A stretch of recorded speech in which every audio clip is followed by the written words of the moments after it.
Hi, and welcome to the OrgDev podcast. So many of our workplaces are broken, dehumanizing, and held back by bureaucracy, but it can be reinvented in the service of human flourishing and achieving outstanding results. So we're absolutely delighted and excited to have Sam Spurlin, partner of The Ready, as our guest. So The Ready is a leading organization development and design consultancy, and it's on a mission to challenge our assumptions about how work can be done. Now, you will have heard of The Ready before, either through their groundbreaking book, Brave New Work by Aaron Dignan, or their podcast, At Work with The Ready. They're probably best described as the consultant's consultancy. So they're looked up to by the profession as sort of setting the standard of what can be achieved. And they tackle a whole range of challenges in organizations through their operating system approach. And interestingly, they've got a vision of how HR can support a new type of culture building, one where HR leads the way in creating an operating model for a truly great people first organization. So Sam combines great experience and a thought-provoking view on how organizations should work. But not only is a great consultant, creating meaningful and significant change in organizations, he's actually a really interesting guy. You probably know him as the co-host of my favorite OD podcast, At Work with The Ready. So I've got to keep a lid on my excitement today. But he's fascinated by the intersection of personal development, organization design, and philosophy. He's got his roots in positive psychology. And interestingly, he also does a podcast about the nature of work with his farmer brother Max called Fields of Work. And that's where they contrast two very different lifestyles and look at the similarities and differences as well. Interestingly, he's also a researcher for the iconic book Getting Things Done, revised edition with David Allen. And outside of work, he's training for a triathlon. Is that right, Sam? And you recently completed your first half Ironman and still alive to tell the story. I did, yeah, I did that last fall. Congratulations. So brilliant. Yeah, So thank thank you you. so much for joining us, Sam. That was a hell of an introduction. I'm gonna make sure I have a copy of that recording and use it anytime in the future when I need to introduce the Ready or myself. So thank you You for doing that for me. you can hire me for weddings, anything. That's absolutely fine. Nice. Good to know. Brilliant. Welcome, Sam. Lovely to have you. So, as Garen said, part of what we do, the podcast, is demystifying organisation development a bit. So, if you can kick off, just tell us a bit about what you do. What does your role involve? How do you work with organisations? Sure. So at the Ready, we work with lots of different types of organizations, but often they are some of the largest and most bureaucratic organizations in the world. And what we are trying to do at the end of the day is build a capacity for organizations to change themselves. We firmly believe that no consulting project has an endpoint where we can just kind of like wipe our hands and say, yep, you're done. Like we got you to the point that you need to get to.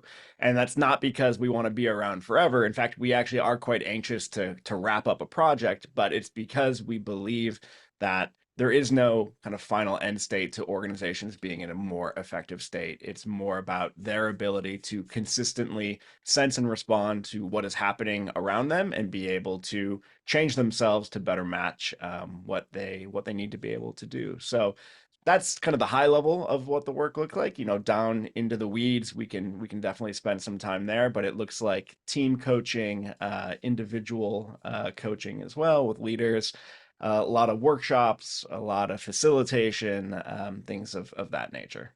Fab. So that's quite different. The model is quite different to a lot of traditional consultancies with that kind of land and expand model where they get in and then they want to do more and more and more. So what drives you to do things so differently? Where does that come from? I mean, I think on the one hand, it's just a true desire to impact as many organizations as possible. So, if we're able to get an organization to a point where that engine has been kickstarted and it will continue without us, then we can feel good about putting our attention to a new client, to a new organization. And I think there's also just an element of, I don't know, intellectual honesty around like what we actually believe requires, what is required for the work to go well. And don't get me wrong, a lot of these organizations are so large that there's plenty of kind of landing and expanding to do, and not from a just maximize revenue point of view, but when you're talking about 100,000 person organization, that's almost like a nation. Like we can do some work here, we can do some work over here, we can do some work over here, and hopefully kind of connect those different areas together to make them all greater than the sum of their parts. Great. And I guess so. One of the things that obviously we both have read the book Brave New Work, and one of the things that hits you and is reinforced on the website is you have an operating canvas. And that kind of is a bit of a blueprint about how you sort of perceive organizations. Just for those being introduced to the Ready for the first time, can you just give us a bit of a high level view of what is the canvas and why is it a particular approach for working with organizations? So we use the metaphor of an operating system in our work quite a bit. And the thing to understand about an operating system on your computer or on your phone, any computing device that you use, is that everything you interact with that device rides on top of that operating system. But you are not generally interacting directly with the operating system. So the stuff that you see and feel rides on top of that operating system. So if we think about bringing that idea to an organization, there is a whole there are practices and principles and beliefs that we have about how the organization works that we very rarely interact with directly, but based on what we believe about those things, that manifests in how we actually experience the organization. So the OS canvas, or the operating system canvas that you refer to, is our attempt at trying to kind of shine a light into what is historically a pretty black box around what is organizational culture, what are the various places where we have decisions to make. So the canvas is 12 fields, and those fields represent things like purpose or meetings or resources or strategy or structure. And the canvas itself is really a value neutral tool. You could think of the most messed up, hierarchical, broken organization in the world, and you can use the canvas to understand what about that organization is so challenging or is so negative. Or you can use the OS canvas to brainstorm or develop the most progressive organization in the world. But really, those parts of the canvas are areas for us to think about and be deliberate about what do we believe about these things? What is the role of purpose in our organization? What do we believe about meetings and our meeting culture? And the canvas just gives us basically 12 different lenses to look at the organization through and see what that brings up in terms of valuable conversations or interventions that we might want to experiment with. That's fascinating, isn't it? Because I guess when people have been in an organization for quite some time, they become institutionalized, and you're trying to sort of make explicit what just is normal to other people as well. I mean, the metaphor I've been using recently with using the OS canvas with teams is something along the lines of like organizational echolocation. So you think about bats and how bats can use echolocation to see in pitch dark.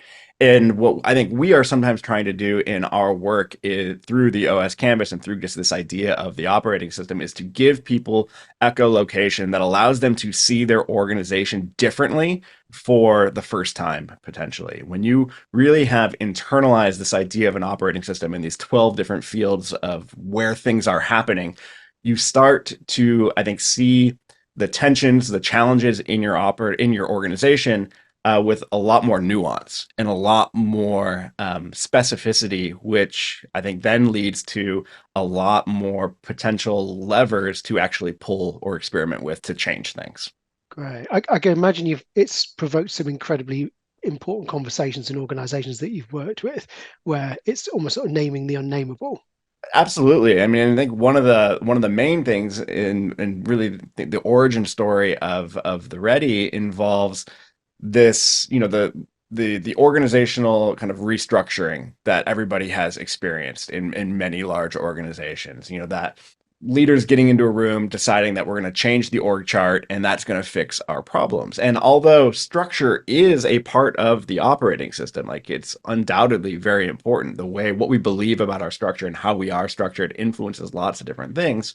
What the OS Canvas has allowed me to have many conversations with leaders about is perhaps what you are experiencing as a structure challenge is actually being caused by something else in the OS. Perhaps we're actually talking about a lack of clarity around authority, or maybe our approach to information or workflow.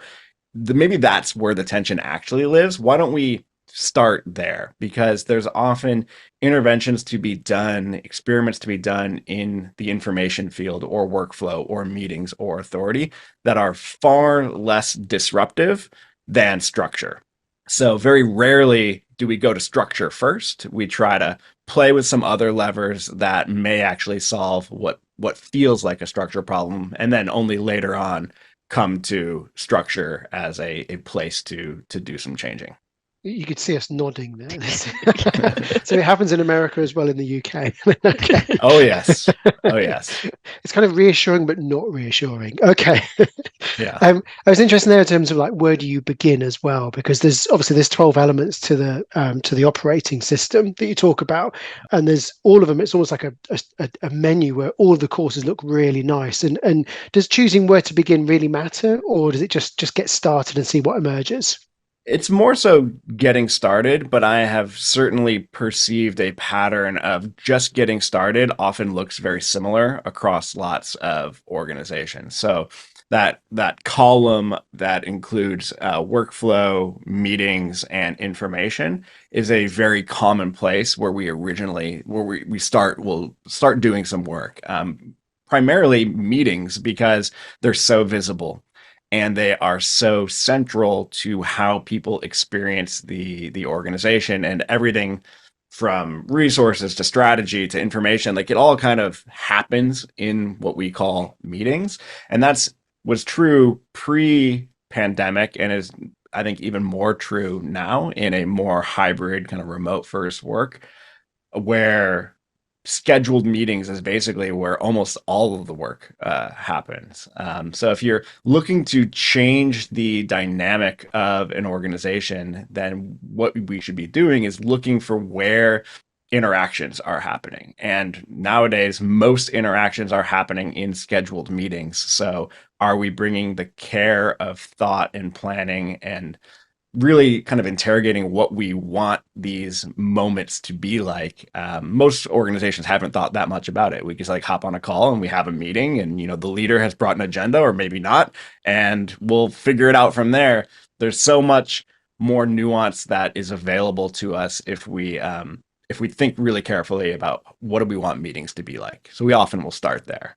Yeah, and it's really interesting because there was a Ready podcast that you did fairly recently, which was about meetings, and that if you don't get meetings right, then organizations have systems, and they'll find a workaround. The organization still has to function. So if people aren't able to make good decisions or exchange perspectives, then things like the one-to-ones will all of become the way of doing things as well.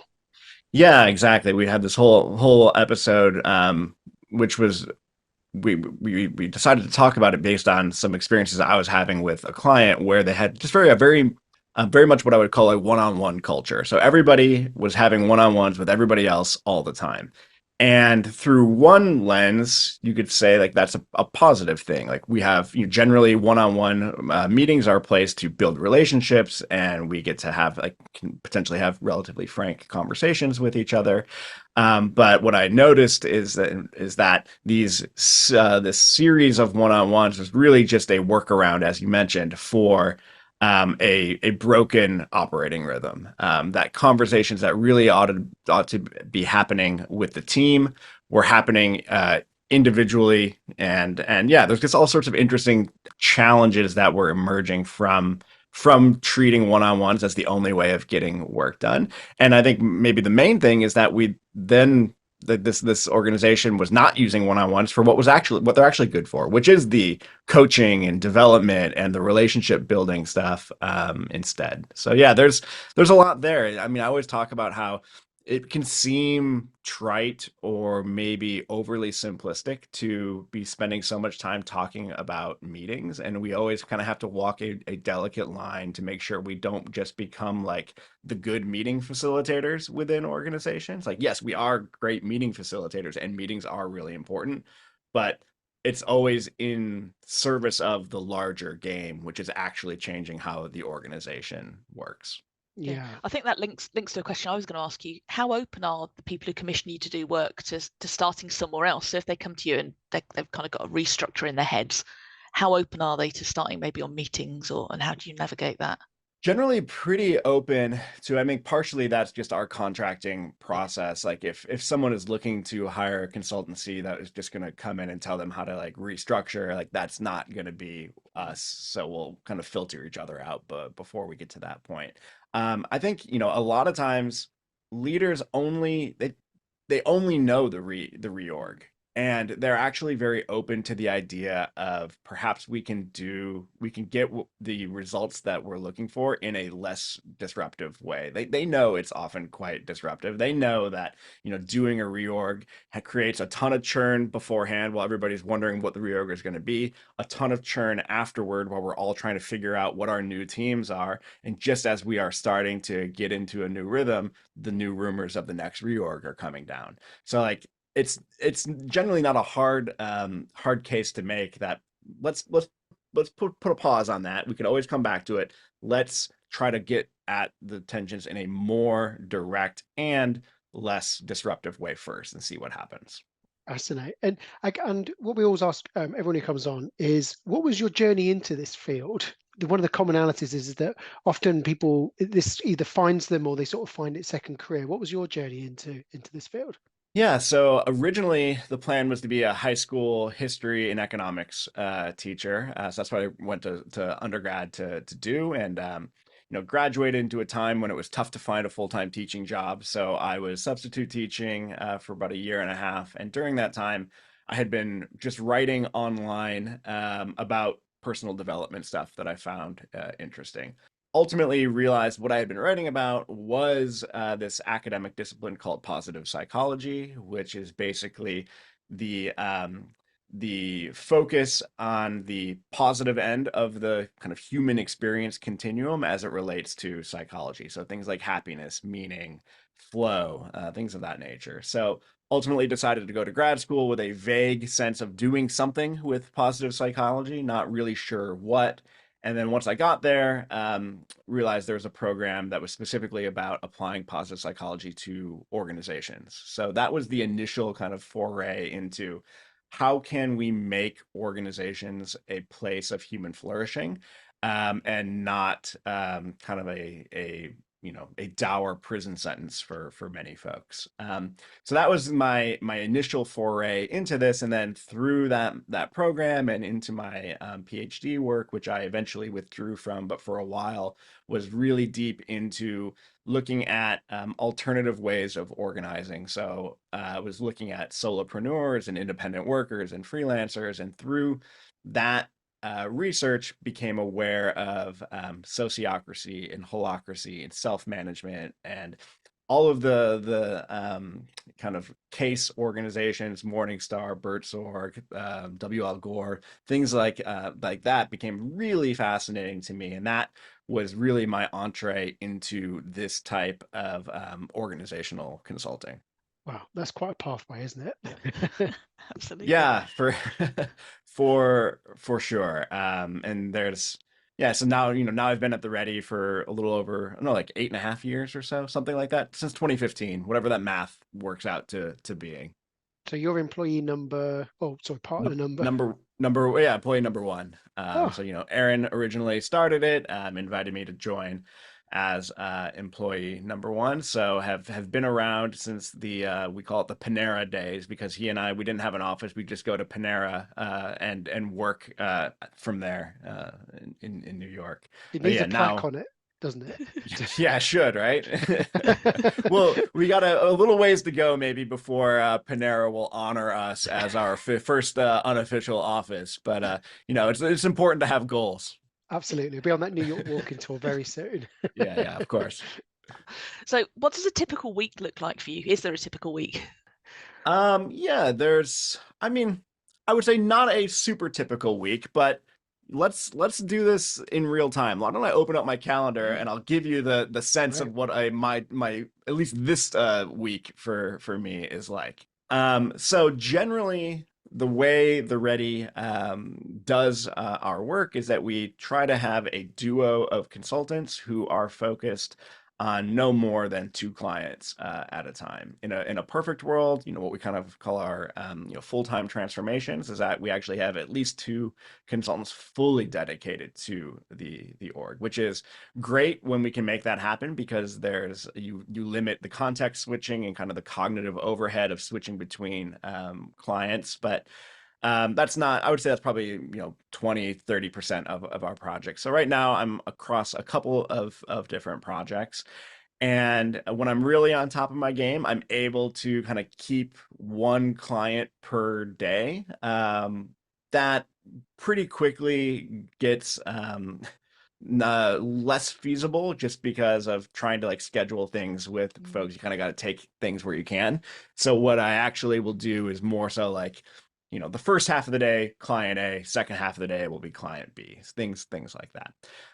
So looking at last week, for example, there are, with one of my clients, we're essentially doing a pilot right now where we have designed a series of teams and their operating rhythms to try to interrupt some organizational patterns that they are struggling with. So we worked with a team to kind of co-design this operating model, and now we're in this phase of actually piloting these new ways of working. So we have like 4 different teams that have new missions, new rosters, new ways of working, and we have been initially kind of facilitating their operating rhythm. So facilitating their weekly meeting with a specific meeting structure, facilitating their monthly retrospectives, and turning those retrospective insights back into specific things for them to change within their ways of working.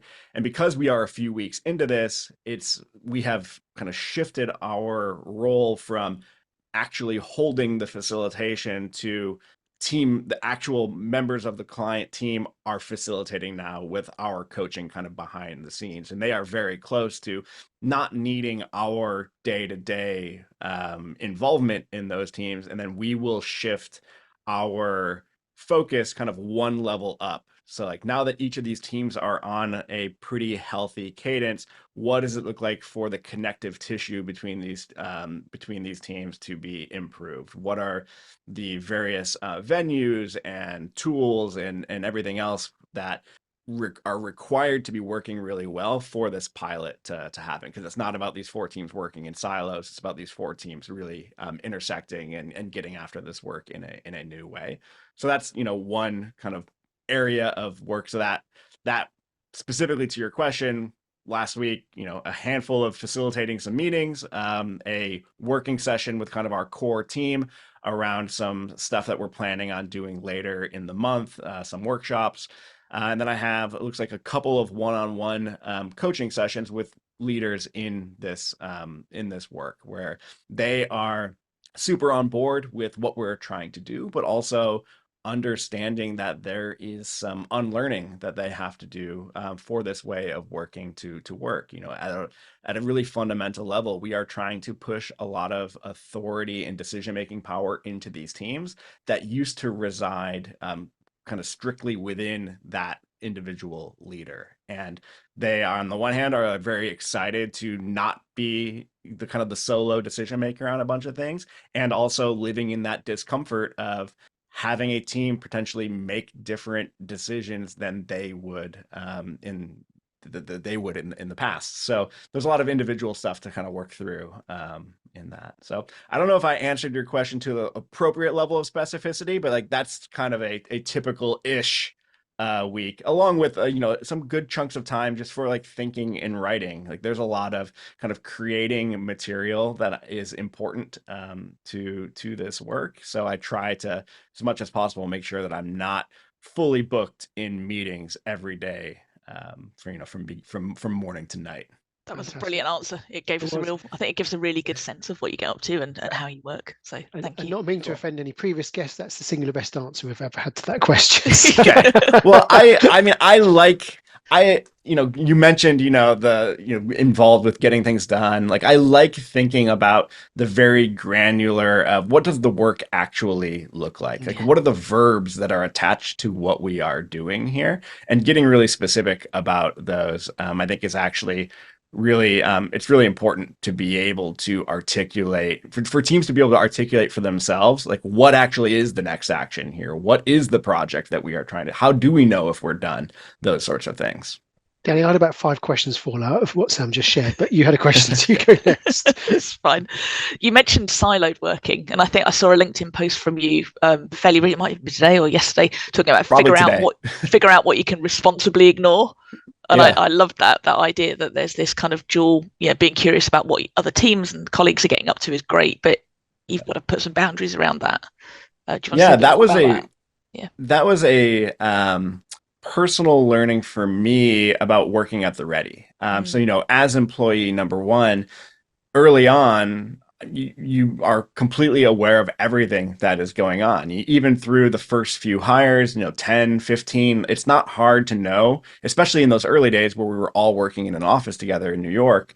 I didn't have to figure out what I had to responsibly ignore because I could be aware of everything and it wasn't too much. But you get to 20, 25, 30 folks in an organization, a self-managing organization at that, and you can't carry that intention forward of knowing what everyone is doing at all times, like what every project is doing or what various internal initiatives are happening. And I noticed in myself that I was feeling very overwhelmed or out of the loop a lot of the time, and realized that that's okay. And actually, I should probably be more out of the loop of more things so that I can focus on the things that actually do matter. And I think the LinkedIn post that you're mentioning, though, is that there's a tension there. There's a potential paradox there. If you take that intention of figuring out what you can responsibly ignore to its extreme, then you've created a very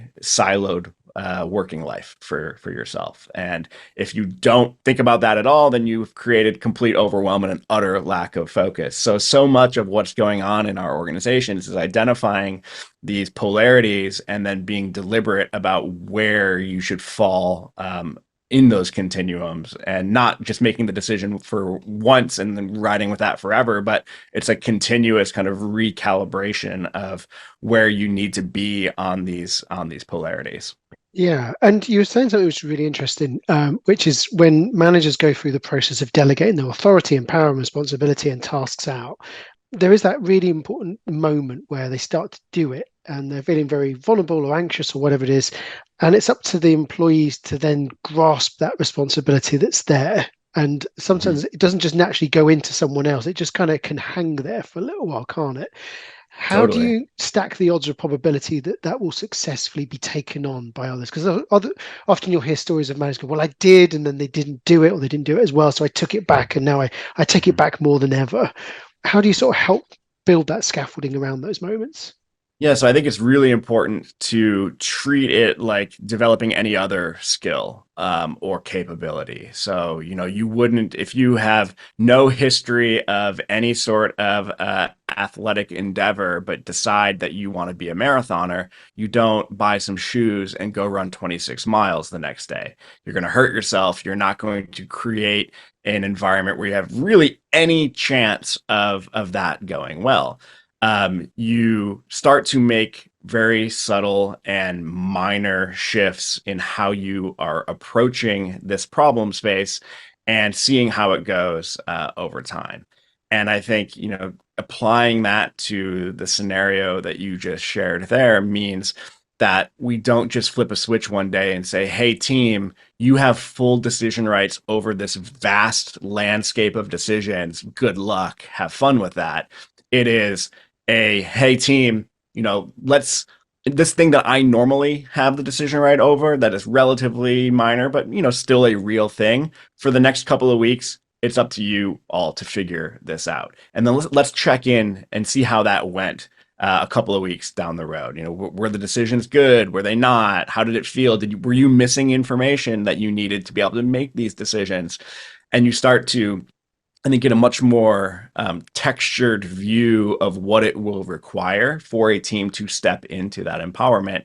And that is one of those things that in the OS Canvas, we have definitely learned there are some kind of order of operations that matter. Because one version that I have seen go poorly is that a team or an organization decides they want to do a bunch of authority work and they want to push a bunch of authority out into the teams. Sounds great, but they haven't done anything yet around information. So they have essentially pushed a bunch of authority into teams that don't have access to the information that they need to make those good decisions. Inevitably, the teams make not great decisions because they didn't have access to information. And then the takeaway is like, well, we tried empowering teams and look what happened. Like that went really poorly. So, the what I would offer is, well, let's make sure we have kind of an information landscape or approach or system that is actually providing the information that teams need to make these decisions. Once we have that in place, great. Now let's play with some authority, and we'll calibrate both of those over time. Brilliant. So build the reps and then information before authority. Great. Yeah. What do you personally enjoy about your work the most? So many things. I often unironically talk about this being my dream job, my dream work. And I think it's the fact that it's a combination of a bunch of different things that I like to do and have either grown to be okay at or just am inherently inclined to do that type of work. So what I'm talking about is that I do really love kind of the workshop environment with 30 people in a room. We're here to do a thing that we have designed. It's a combination of kind of like sharing some content but then just like getting into the work together, and that I think taps into my early career of teaching. I always really enjoyed the act of teaching, although I had major kind of org design qualms with the way a typical public high school in the United States is run. But the actual act of teaching, being in front of the class and doing that stuff, I love that. And I get to do some of that at the Ready with this work, but it's not every day. That was my main thing I discovered with teaching, is that, oh, like this is basically an 8-hour performance every day. And I am deeply, deeply introverted, which means I had no time to ever recharge. So at the Ready, we're doing those workshops, but it's, at most maybe 2 days a week, a day a week, go weeks at a time. We're not doing that. And then so when you're not doing those workshop type things, then you're working with teams and you're in that coach mentality. And I spent a lot of time playing sports growing up, experiencing coaching from the other side of it. And then when I graduated college, I did some ice hockey coaching that I really enjoyed. So I guess I like the dynamic of helping other people kind of just step into their own potential. It's very rarely that we're teaching people a bunch of things that they don't already know. It's more about kind of building the scaffolding for folks to step into new ways of being at work. And that's always fun. At the end of the day, whether we have changed an organization, fundamentally or not, there's so many things outside of our control. Like I won't sit here and say like every project the Ready has ever done has drastically changed the reality of every organization we've touched. Like no, like we have some amazing things that we have done. There have been some projects that, at the end of the day, I don't know if you could even tell that the Ready was there. And I think that's just the truth of doing this type of work. But the people that you interact with and how the impact that it has on them, that is what is kind of keeps me coming back to it. There are plenty of people who have, had life-changing experiences realizing that there are roles that they can play within their organizations or the way that they can change how their organization actually works. And that's what I love seeing, kind of that turn on for people. And I guess that has a life outside of the organization they're in currently. So when they move roles and they move to a new organization, they take that with them. So it's Totally. contagious. And that's, and that's I think a conversation we often have very honestly with organizations thinking about hiring us, which is, we're going to get to a point where there will be like this, do we want to do this for real or not? And just so you're aware, like once you have started this work and you have awakened certain people to the possibility that things could be better and they realize that things, could be better, you run the risk of them leaving if the work stalls out, because they will they will want to take this to other places. They will want to find other places. And so just be aware of that ahead of time. Like it's a very real thing. So like let's do it. Let's do it so that they don't actually leave and they can feel like they can continue having the impact that they want to have. Yeah, it's really important, isn't it? It's that getting that informed consent from clients so they actually genuinely know what they're buying into. That's really important. And you've mentioned contracting a few times.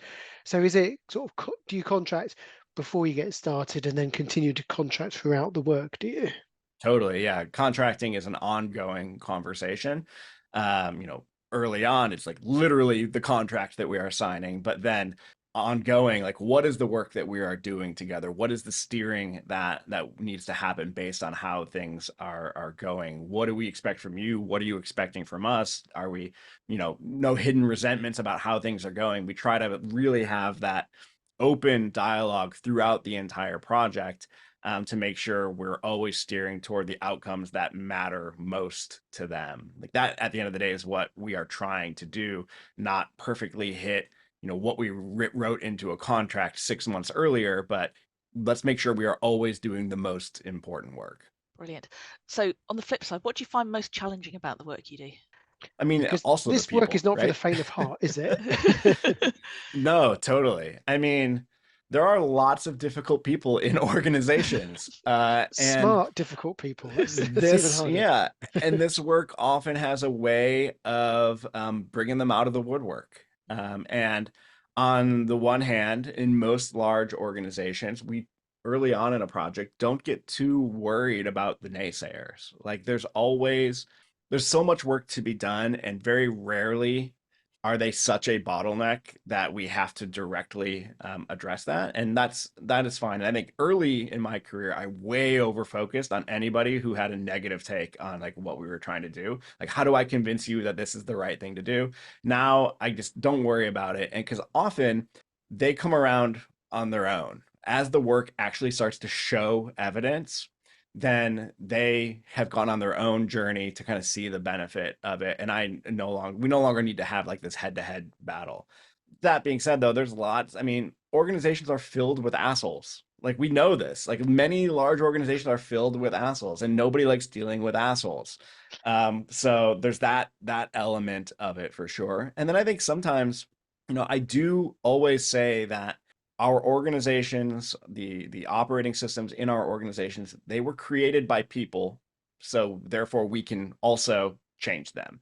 Because sometimes I think they feel monolithic, they feel prehistoric, they feel like they are just like a thing that has existed and will always exist, put here on this planet by like some entity outside of us, and we just have to like take it.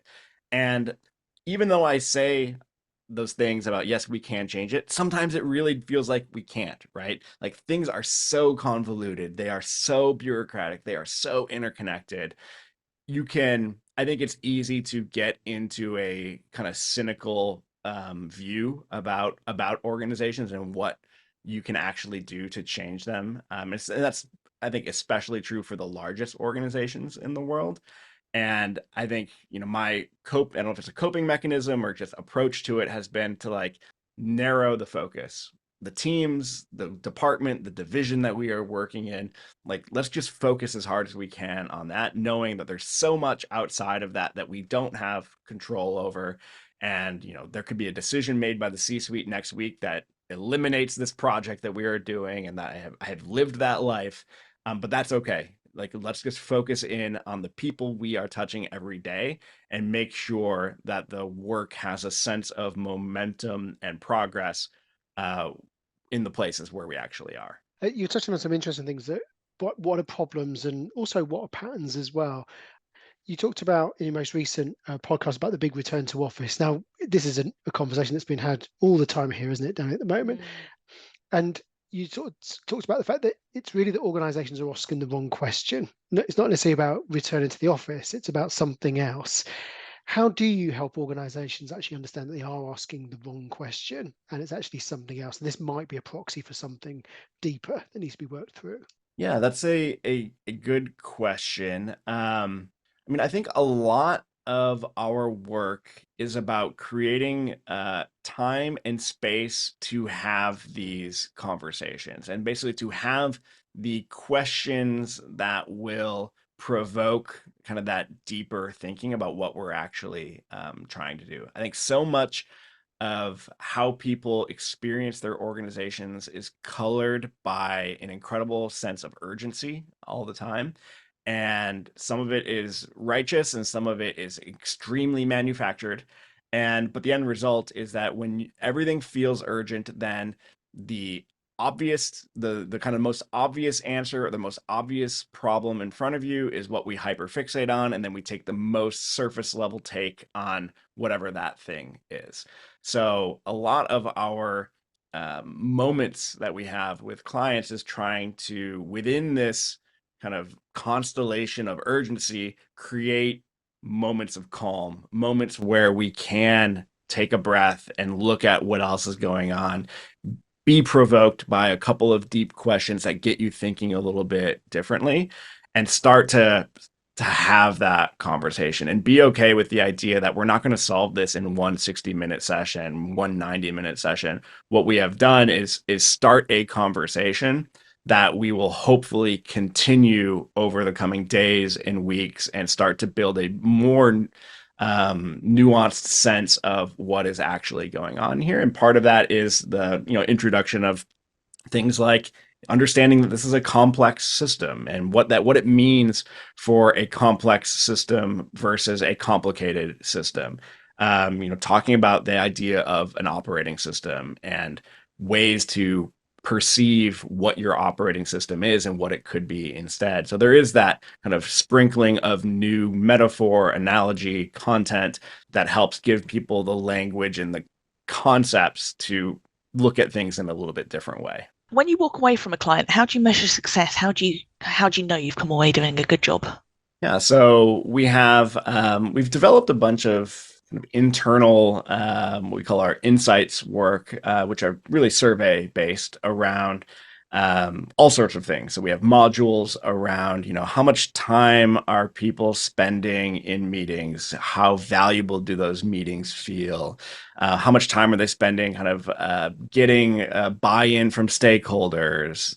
The kind of those various measures of inefficiencies within an organization. So we'll do a pre-test on that at the beginning of a project. We'll take kind of pulses throughout a project, and almost always we'll see kind of drastic improvement on those sorts of things overall. So that's kind of like a really just straightforward measure of success.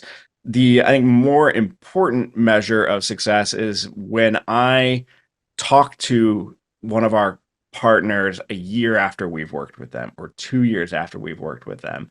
They talk about how the work is continuing and how the stuff that we had started looks very different now because they have truly internalized it, but there is still an ongoing conversation, an ongoing body of work related to the stuff that we were doing together. And that's ultimately what we're trying to do. Like I said at the beginning, it's not about getting to some kind of predetermined end state. It's about starting this kind of self-renewing process of the organization being able to just do this work for itself. And if we've been able to successfully do that, then that's the main thing. And what are some of the biggest lessons you've learned along the way, either about the organizations, the work, yourself, whatever? What kind of things have you learned along the way?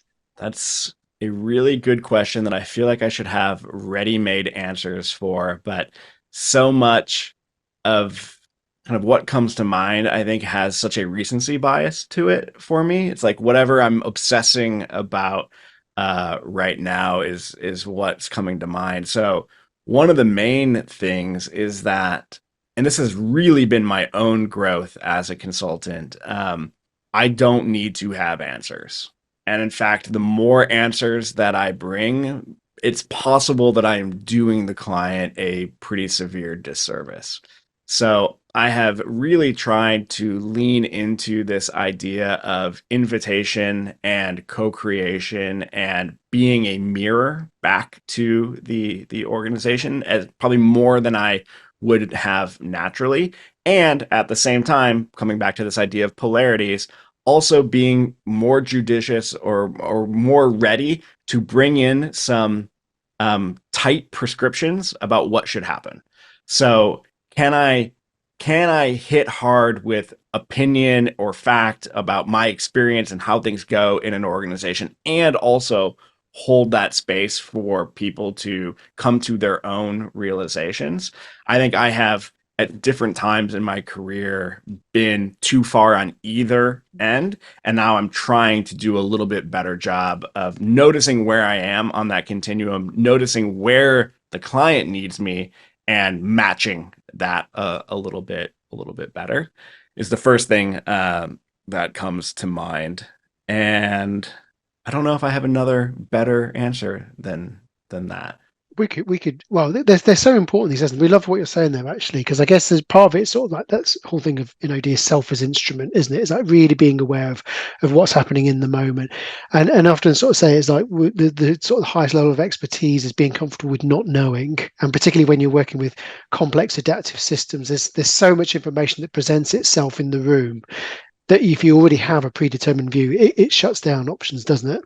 Totally. And I think the valuable role that I am seeing myself and my colleagues play is helping organize the information that is coming in to us, helping them see the patterns and hold that pattern up and say, like, hey, like, here's the pattern. What do you all think about this? And what should we do about it?